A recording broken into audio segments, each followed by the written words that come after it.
Oke, baik. Saya Layusri dari Fadli Zone Library di Jakarta.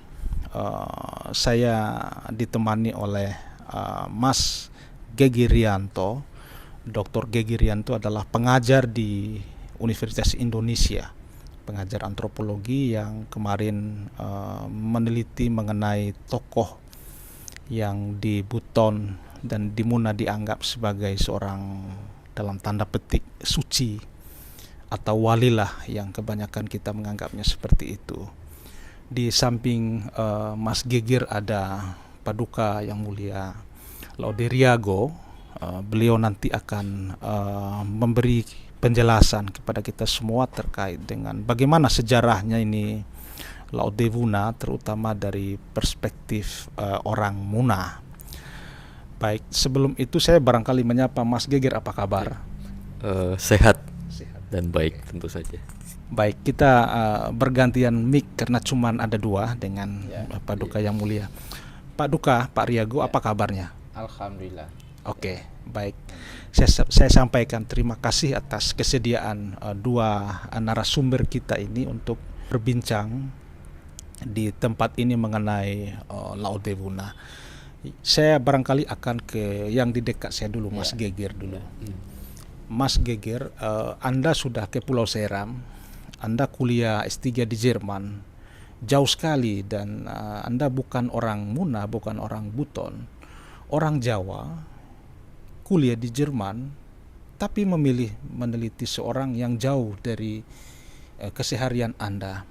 Bagaimana bisa punya keberanian untuk meneliti sesuatu yang sebelumnya barangkali tidak Anda punya pengalaman mendengar ceritanya tokoh ini?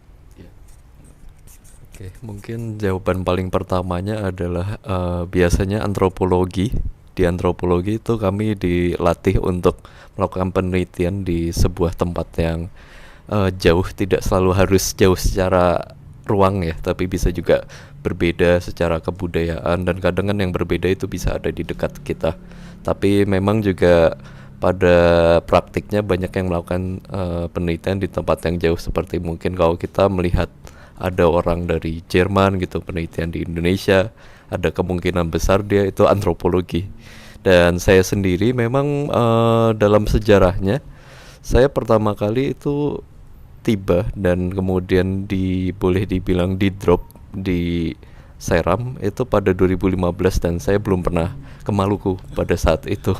Kali pertama. Iya betul, belum pernah ke Maluku pada saat itu. Dan emang dalam konteks sebelumnya pembimbing penelitian saya sudah melakukan penelitian tentang bau-bau, tentang Kesultanan Wolio, dan dia kemudian terinspirasi untuk lebih jauh.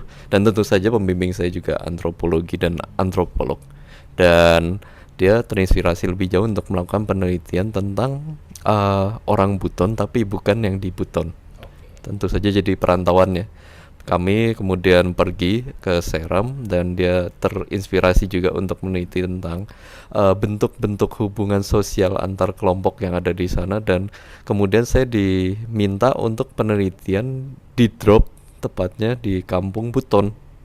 Dan dari situlah sebetulnya permulaan dari semuanya ya dimulai gitu kan. Karena ya ketika masuk ke Kampung Buton, cerita itu muncul. Baik, saya ke Paduka, Pak Riago.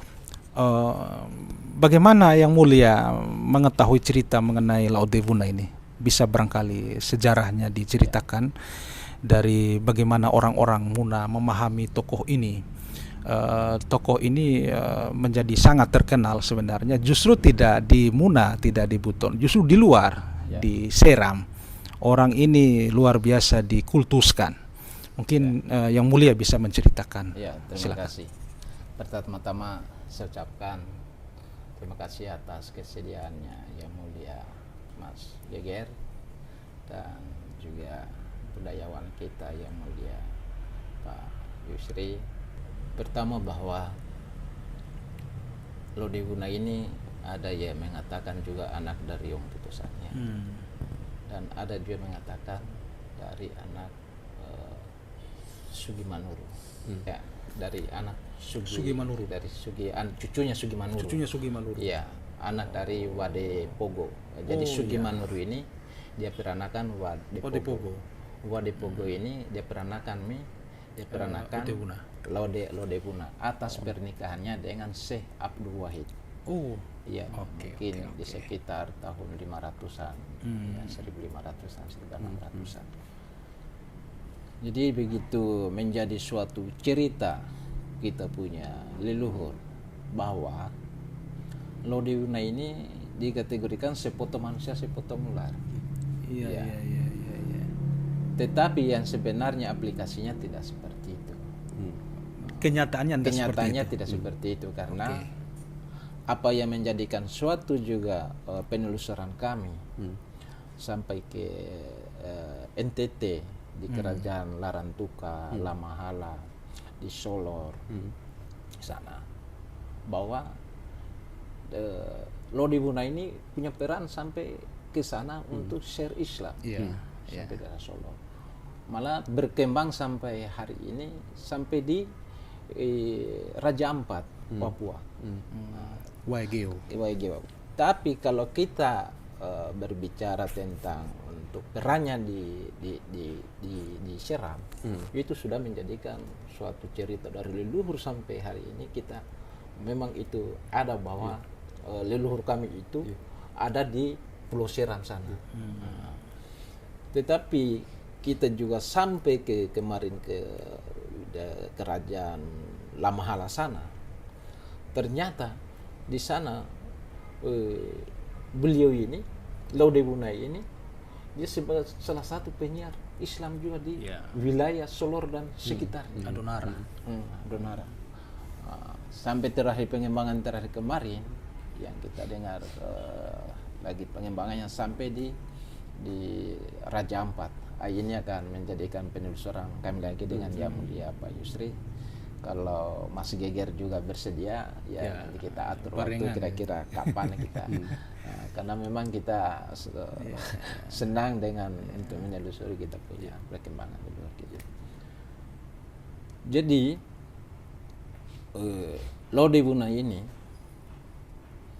selalu katakan bahwa sepotong manusia, sepotong ular. Mungkin hanya ilustrasi saja bahwa ini, padahal dia punya ilmu kekanuragangan yang tinggi, ilmu kewalian yang tinggi, bahwa dia bisa merubah dirinya. Dengan keahliannya itu dia bisa merubah dirinya jadi sepotong ular, sepotong manusia. Jadi kemungkinan besar ketika masuk di suatu wilayah, bagaimana menaklukkan di suatu wilayah itu tidak dengan secara fisik, tapi dengan caranya dia sendiri atau dengan keilmuannya yang tinggi, karamahnya dia, karomahnya atau dengan ilmu kewaliannya, di mana itu dirangkatakan dia punya kepandaiannya bahwa dia bisa merubah dirinya dia seperti apa. Seperti yang terjadi di Seram, bahwa mungkin karena menjadikan bukti di sana bahwa ada ventilasannya. Mungkin pada saat di atas batu itu mungkin kita tidak pada zamannya, mungkin yang analisa kita bahwa begitu mau adakan mungkin ada penyerangan mungkin atau mau dibunuh, pengancaman apa semua, daripada ini adakan perangan secara fisik, dia keluarin dah ilmu kepandaian tadi, dia rubah dirinya, dia jadi sepotong ular, sepotong manusia, sehingga masyarakat situ mungkin penduduk di situ, wah ini bukan manusia biasa, ini punya ilmu kekanuragan yang tinggi, sehingga mungkin masyarakat situ sangat menghargai dan menghormati, sehingga dianggaplah sebagai sesepuh lah di situ, atau dianggap sebagai apa. Karena petilasannya di sana mungkin Mas Geger udah kesan mungkin tahu dengan petilasannya sampai ada di sana. Tapi yang berkembang di masyarakat Muna bahwa ini adalah bagian daripada anak raja, dan keluar dari Muna itu dia membawa 3 buah kelapa. Dan kelapa inilah di mana tempatnya dia dia bersandar di pantai, disitulah dia tanam kelapanya sebagai tanam bahwa inilah punya kelapa. Kemungkinan besar di daerah Seram sana ada kita punya juga Kelapa. Kelapa di sana peninggalannya beliau ini punya leluhur Laudewuna. Dan di mana-mana dia berlayar atau dia mengembangkan dia punya share Islam ini, itu yang dia bawa kelapa tadi. Entah kelapa ini sebagai perahunya, entah seperti bukannya atau sebagai apa, tapi ini yang selalu dia bawa. Makanya ada di dalam fotonya itu selalu ada 3 kelapa yang ada di badannya. Jadi ini yang menjadikan salah satu juga menjadikan suatu cerita leluhur kita. Tetapi bahwa Laudewuna itu adalah, kenapa saya katakan bahwa dia punya ilmu yang kekanuragangan yang tinggi, dia punya ilmu kepala yang tinggi. Karena pepatah mengatakan buah jatuh tidak jauh dari pohonnya. Ya kan? Buah jatuh tidak jauh dari pohonnya. Pohonnya ini yang pertama membawakan syariat Islam di antara di Muna dan di Buton, Syekh Abdul Wahid. Dia ini baru memperkenalkan sebenarnya bahwa Tuhan itu hanya satu. Sehingga lahirlah filosofi di Muna. Apa itu filosofinya di Muna? Kita punya orang tua yang kita punya leluhur, dari leluhurnya kita sampai orang tuanya kita. Fintara gane rabuta serna rondana. Apa artinya itu yang mulia? Berpegang teguh kepada tali yang satu. Apa itu tali yang satu itu? Maksudnya Tuhan itu hanya satu saja. Esa. Iya, jadi artinya mungkin filosofinya begini. Begitu dia datang di Muna dan di Buton, bahwa dulu kan cara penyembahan itu banyak bentuknya kan. Mungkin dulu bisa menyembah batu, menyembah pohon, menyembah matahari, menyembah apalah macam-macam sebelumnya Islam masuk. Jadi begitu Islam masuk, bahwa Tuhan itu hanya satu. Ya, namanya itu Allah. Cuma dulu belum diaplikasikan bahwa Tuhan seperti ini harus melalui soal-soal. Dia hanya Syekh Abdul Wahid hanya memperkenalkan bahwa Tuhan itu satu. Sehingga mungkin lahirlah ini filosofi ini. Fintara Rabuta Serna Rondano. Fintara Rabuta. Iya. Serona Berpegang teguh kepada tali yang satu. Tali yang satu. Jadi kalau kita ini ketika kita mau berangkat mungkin atau kita mau pergi merantau di kampung orang, pesannya kita punya orang tua itu hanya satu, yang katakan jangan melihat kiri kanan, jangan kamu mempercaya, hanya kamu berpegang saja kepada tali yang satu. Fintara gane nerabuta serna rondano ini. Artinya mungkin dia tunjukkan bahwa jangan kebanyakan percaya hanya Tuhan itu hanya satu, hanya Allah saja Tuhan. Berpeganglah di situ. Kamu akan selamat itu di dalam jalan keselamatan di situ. Satu yang saya mau tanya kepada beliau dulu. Iya. Silakan yang mulia. Mas Geger. Mas Geger, kenapa harus simpati dengan meneliti leluhur kami, Laudewuna? Mas Geger begitu jauh dari barat. Sementara Laudewuna ini berada di posisi yang hampir ke timuran. Mas Geger, terima kasih. Iya, saya sendiri merasa bahwa pada saat saya tiba gitu kan di tempat saya melakukan penelitian, dan saya sempat jelaskan tadi kan bahwa memang antropologi itu dilatih atau dididiknya gitu. Lebih tepatnya memang penelitiannya di sebuah tempat yang jauh. Salah satu aspek hal yang sangat mendasar gitu dalam kehidupan orang-orang Buton yang ada di tempat saya penelitian itu Laudewuna. Jadi cerita itu selalu disiarkan, diputar, dan kemudian saya mendapatkan semacam satu cerita ini jadi menceritakan bukan cuma sebuah narasi, bukan cuma sebuah sejarah, tapi juga perasaan mereka. Maksudnya kita kan pada dasarnya berbicara tentang kelompok manusia yang selalu berjalan, selalu merantau, selalu ada di tempat lain, bukan di rumahnya sendiri, dan akhirnya kemudian di sana mereka akan membuat sebuah tempat tinggal, berusaha untuk bergaul dan kemudian berusaha untuk berintegrasi dengan orang-orang yang ada di tempat tersebut. Artinya itu kan cerita yang sebetulnya juga ada dalam ceritanya Laodewuna. Yeah. Dia kemudian keluar gitu kan. Memang ada banyak versi ceritanya gitu. Ada yang bilang dia kemudian terusir, ada yang bilang dalam versi ceritanya dia kemudian dia memang mengeluarkan diri gitu kan. Dan cerita tentang perantauan ini seorang nenek moyang gitu kan, teteh moyang, kalau kata orang Buton di Seram itu teteh ular gitu kan. Mereka itu pergi, teteh ular ini pergi dulu, terus kemudian dia sampai ke suatu tempat, tinggal di sana, bergaul, dan kemudian sampai mendirikan kerajaan. Itu sesuatu yang buat orang-orang Buton yang kemudian tinggal di sana gitu kan, mereka menemukan inspirasi dari itu.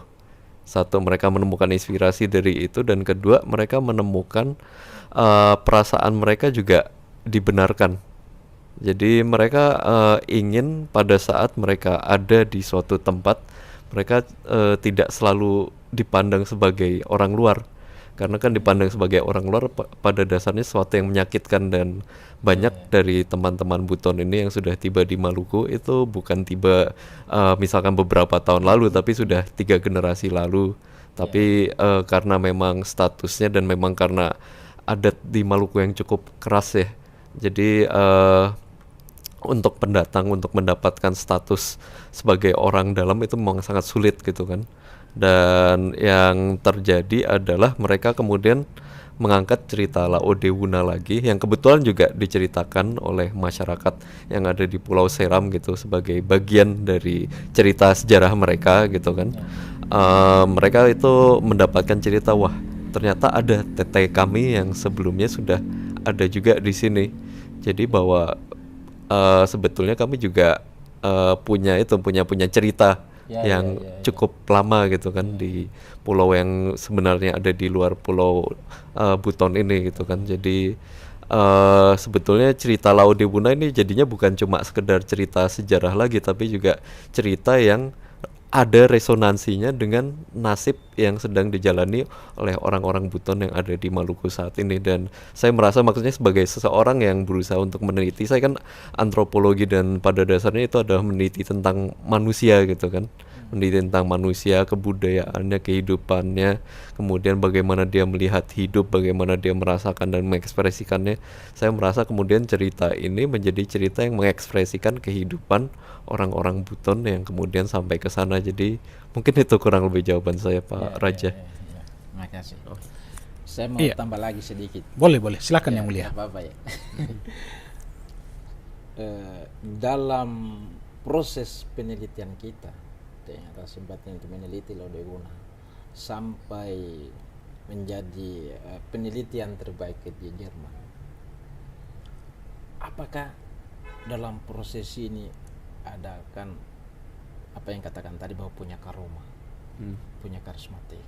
Apakah ada perasaan kita di dalam meneliti leluhur kami ini, dengan kata lain bahwa di sana katakan teteh, kalau kami kakek atau nenek dari kami ini, ada perasaan bahwa diberikan petunjuk-petunjuk atau kemudahan-kemudahan atau narasi-narasi baru yang untuk menemukan daripada proses-proses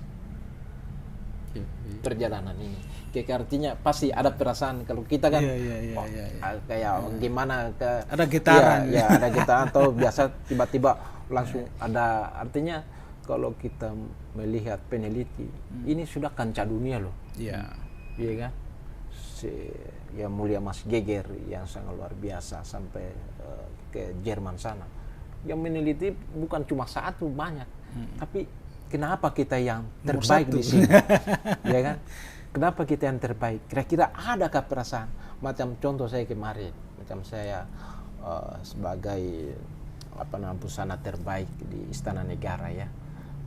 Tahun kemarin. Sejauh kan saya tidak tahu apa-apa, Mas. ya kan? Tidak tahu apa-apa. Tiba-tiba langsung saya ditunjuk sebagai yang terbaik, ya kan?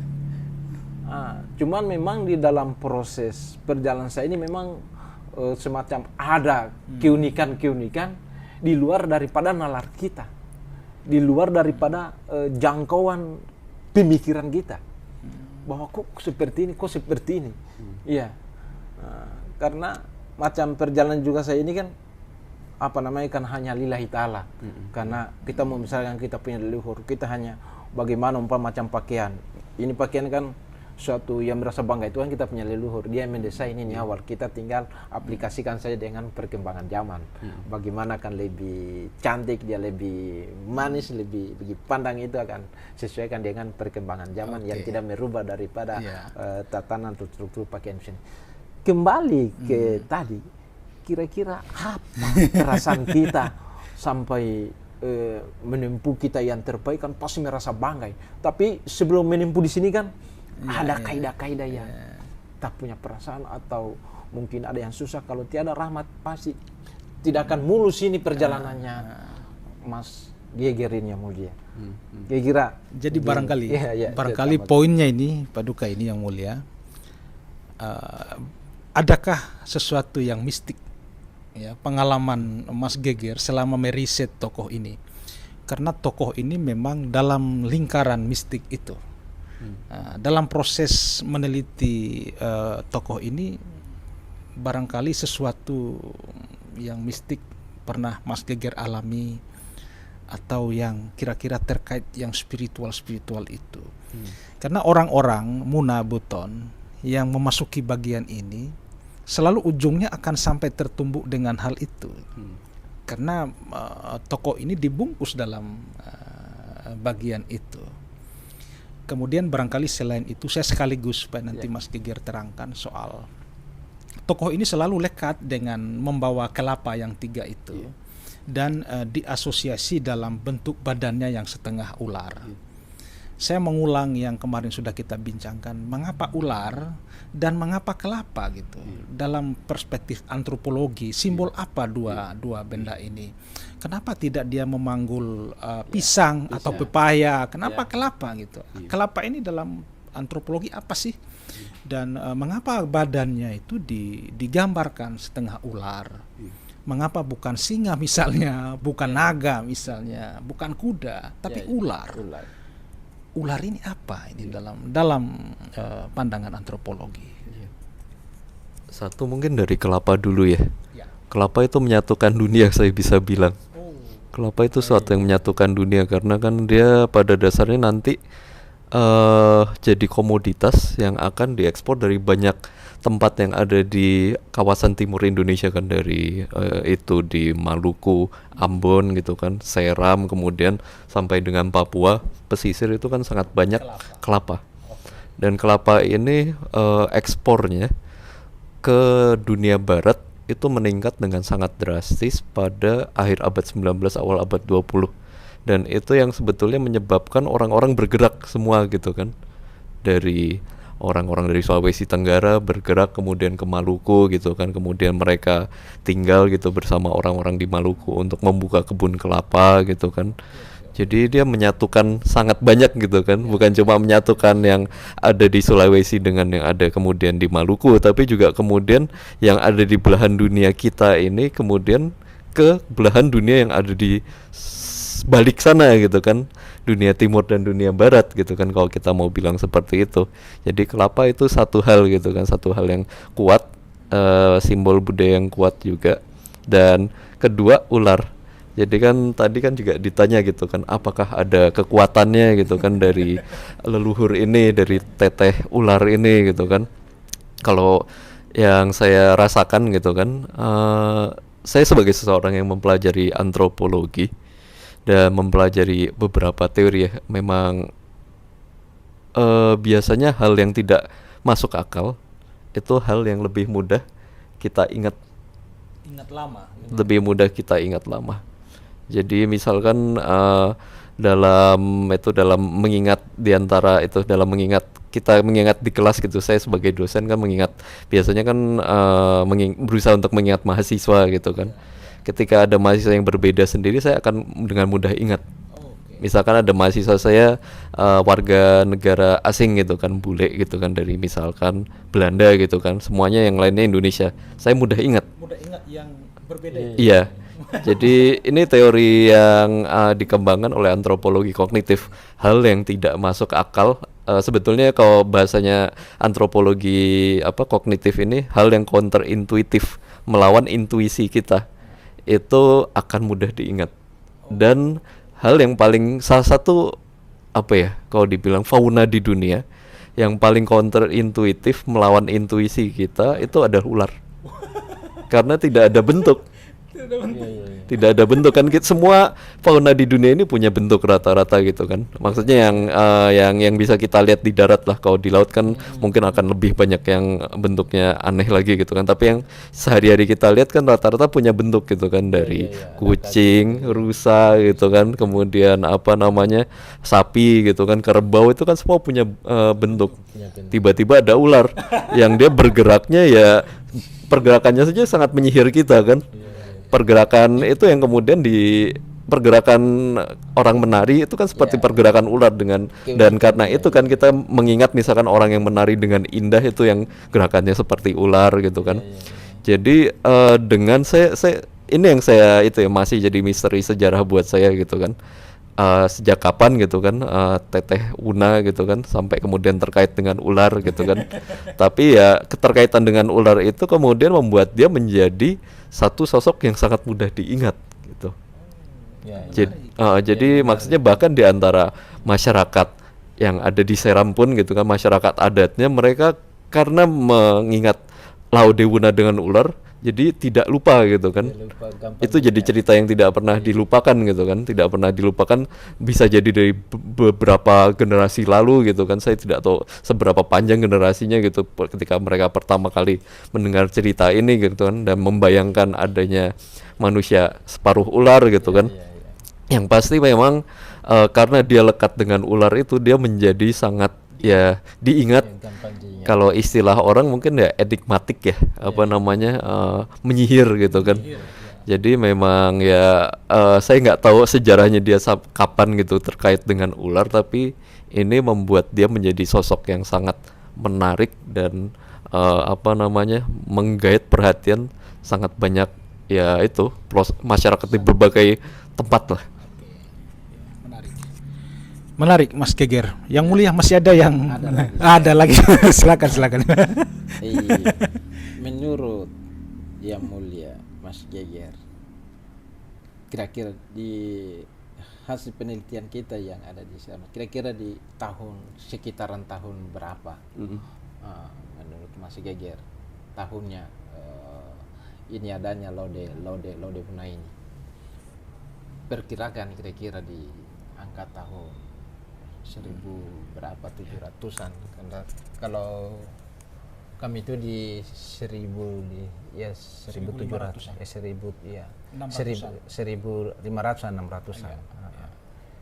Saya juga sebetulnya kesulitan membayangkan saya selalu membayangkannya dengan rute dagang yang ada. Maksudnya kan saya sudah bercerita juga dengan Abang Layusri ini bahwa di Solor ada jejak Laodewuna, kemudian di Waigeo, dan itu kan pada dasarnya memang jejak rute perdagangan Sulawesi Tenggara ke wilayah Indonesia Timur lainnya.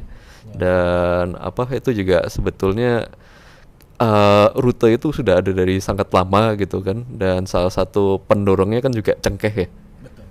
Kalau kita menarik itu misalkan ada dari cengkeh, mungkin dari bahkan masuknya Portugis gitu kan. Tapi kalau secara persis sosok ini ada sejak kapan, memang kita cuma bisa dengar dari cerita. Masalahnya memang catatan tertulisnya itu yang tidak ada gitu. Kita jadinya berspekulasi gitu. Iya, baik. Jadi Mas Geger, perkiraan di tahun 1500 sampai 1600 di masa Portugis, ketika memang diaspora pelayaran Buton Muna sampai ke timur. Waktu itu kemarin kami di Flores sama Yang Mulia dan mengkonfirmasi narasi soal Laodewuna yang juga sampai di sana. Bahkan rute perjalanan beliau itu sangat detail digambarkan, Ya, dari Waigeo turun ke Kepulauan Aru sampai di Banda, Seram, Maluku keseluruhan di utara, turun ke selatan, itu sampai di Pulau Wetar, di atasnya Flores, sampai ke Rotendao, dan kemudian menyeberang ke Pulau Solor sampai di Lamakera dan mencapai Lamhala di Adonara. Bahkan jejak dan petilasan tinggalan beliau itu sampai sekarang masih dirawat oleh orang-orang adat di sana. Dan kemarin saya sempat diperlihatkan satu batu yang dipercaya oleh mereka itu kepunyaannya Laodebuna. Dan kalau ada leluhur turunannya yang datang, wajib itu diperlihatkan.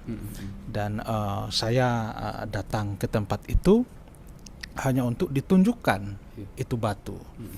Dan banyak sekali juga jejak yang lain. Kemarin saya ketemu dengan orang Papua Barat dari Waigeo dan mengkonfirmasi cerita soal Laodebuna yang ada di sana.